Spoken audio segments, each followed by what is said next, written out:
No siempre hizo falta ver algo, para sentir que había algo ahí.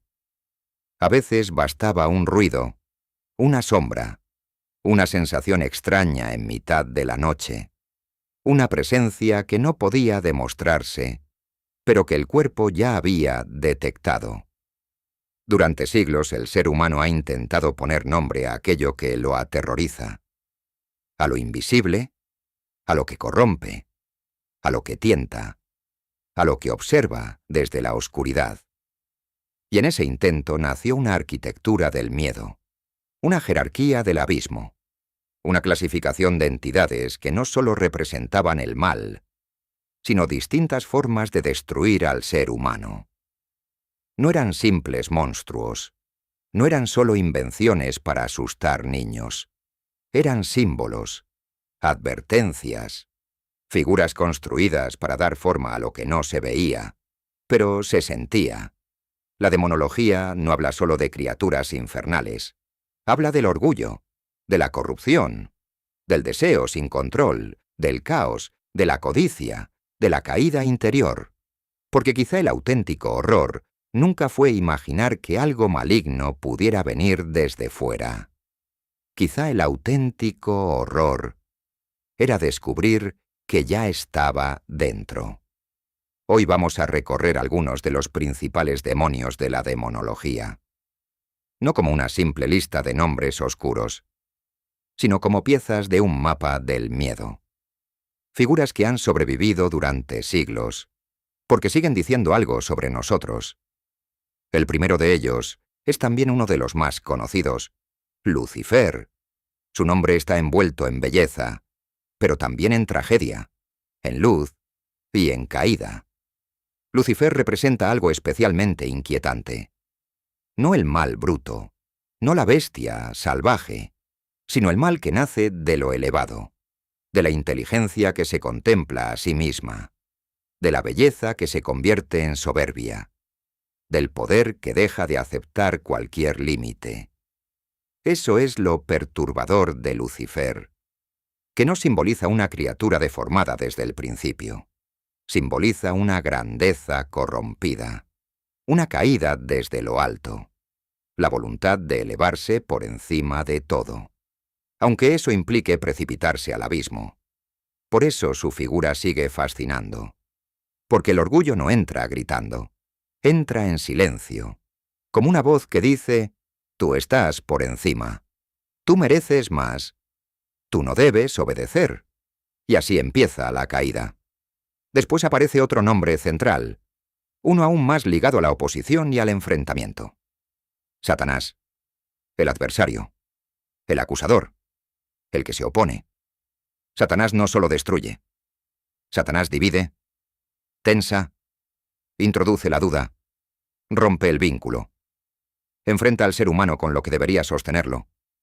Su fuerza no está únicamente en el ataque frontal, está en la grieta, en la tensión interior, en la voz que empuja a apartarse, a traicionar, a negar.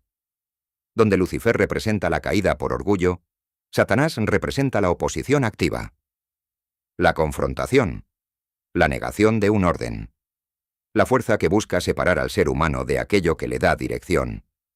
Y eso lo vuelve aterrador, porque a veces el mal no destruye de golpe. A veces simplemente convence, susurra y aparta. El tercer nombre arrastra una sensación distinta, más sucia, más degradada, más enferma. Belcebú. Belcebú está ligado a la corrupción, a la putrefacción, a la infestación, a lo que se llena de moscas, a lo que se pudre lentamente. Aquí ya no hablamos de grandeza caída, ni de oposición noble o rebelde. Aquí hablamos del deterioro, de la suciedad moral, del alma que se contamina poco a poco. Belcebú simboliza algo espantoso porque es reconocible. No todo se destruye en una gran explosión. Muchas cosas mueren lentamente, se corrompen, se degradan, pierden fuerza, pierden forma, pierden dignidad. Ese es su territorio, la decadencia. Y eso da miedo porque es real, porque hay vidas que no se rompen de golpe. Se pudren en silencio. El siguiente nombre toca una de las zonas más vulnerables del ser humano. Asmodeo. Asmodeo representa el deseo cuando deja de estar bajo control. La pasión que devora. El impulso que manda. La necesidad que no se sacia. No habla del deseo sano. No habla de la energía vital. Habla del apetito convertido en amo. De la voluntad derrotada. De la obsesión. Y eso es más actual que nunca. Porque vivimos rodeados de estímulos diseñados para capturar la mente, el cuerpo y la atención. Todo compite por poseernos. Todo quiere convertirse en hábito. Todo quiere volvernos dependientes. Asmodeo simboliza justamente eso. El momento en que uno ya no elige. Solo responde. Solo busca. Solo repite. Lo que parecía placer se convierte en cadena. Luego entramos en un plano mucho más profundo, más antiguo, más inmenso. Leviatán. Leviatán no es solo un demonio en el sentido clásico. Es la imagen del caos, del abismo, de lo gigantesco, de lo que habita bajo la superficie. Se le asocia al mar, a la profundidad, a la criatura descomunal que ningún ser humano puede dominar con facilidad, y ahí reside su verdadera fuerza simbólica.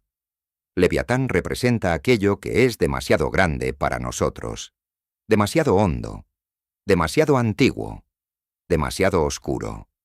Porque hay cosas en el interior humano que funcionan así. Rabias enterradas, vacíos inmensos, miedos primitivos, fuerzas que no desaparecen solo porque uno quiera ignorarlas. Leviatán es el horror de lo que duerme bajo la superficie, y de saber que un día puede despertar. Después aparece un nombre menos monstruoso en apariencia, pero más frío. Belial. Belial representa la maldad sin ley, la corrupción sin justificación, la independencia convertida en perversión, la elección consciente de no responder ante ningún principio superior. Eso lo hace especialmente inquietante, porque Belial no necesita excusas, no necesita dolor, no necesita trauma, no necesita hambre, simplemente rechaza el orden moral, no se rebela por justicia, no cae por tragedia, no se corrompe por debilidad, elige situarse fuera de toda ley interior, y actúa desde ahí. Belial encarna una idea escalofriante, que el mal no siempre nace de la herida. A veces nace de la lucidez, de la decisión fría, del desprecio consciente. Y por eso su figura pesa tanto. Porque obliga a aceptar que no toda oscuridad es confusión. A veces es voluntad. Y llegamos a otro de los grandes nombres de los grimorios. Astaroth. Astaroth está asociado al conocimiento oculto, a los secretos, a las respuestas prohibidas, a la fascinación por abrir puertas que quizá no deberían abrirse.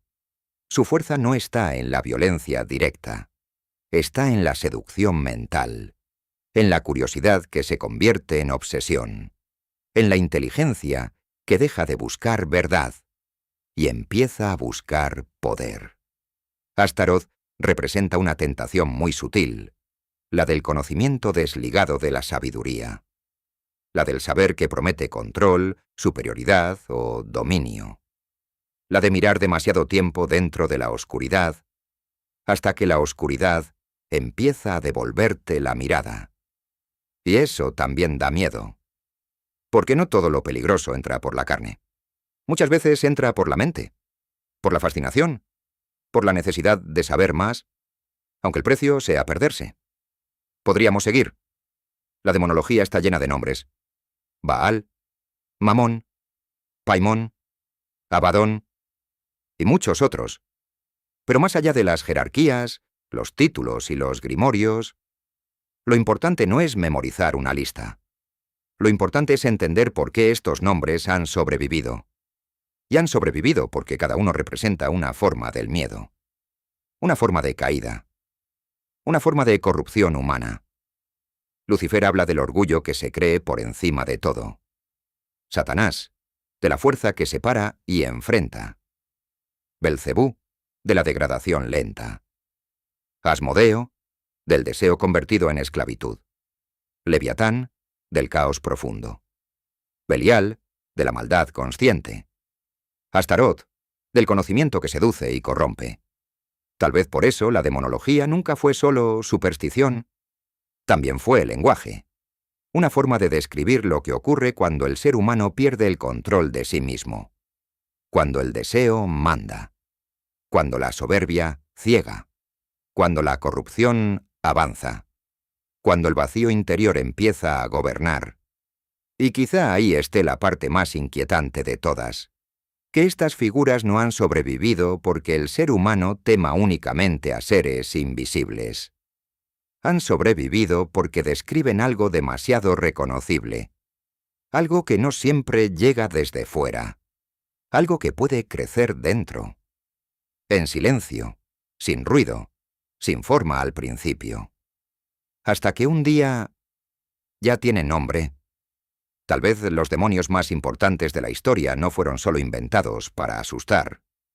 Tal vez fueron inventados para advertir, para recordar que el mal adopta muchas formas, y que las más peligrosas no siempre tienen cuernos, ni fuego, ni alas negras. A veces tienen ideas, deseos, impulsos, vacíos, y a veces ya viven en la mente humana antes de que alguien les ponga rostro.